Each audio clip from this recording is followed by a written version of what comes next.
এরকম যদি কাগজের ভিতরে কেউ ওই ময়লা ফালায়, তাহলে মনে সন্দেহ থাকিলে নগদে দেখবেন যে এটার ভিতরে কি নিয়ে যাচ্ছে।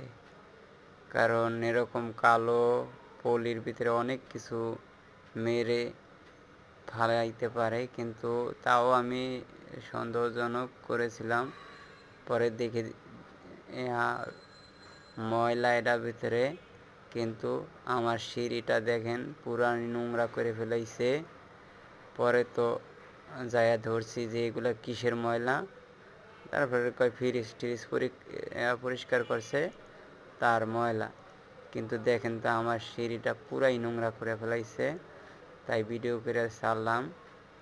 কিন্তু সবাই এরকম যদি কোনো বাসা বাড়িতে এরকম পলির ভিতরে যদি ময়লা ফালায়, তাহলে পরীক্ষা করবেন।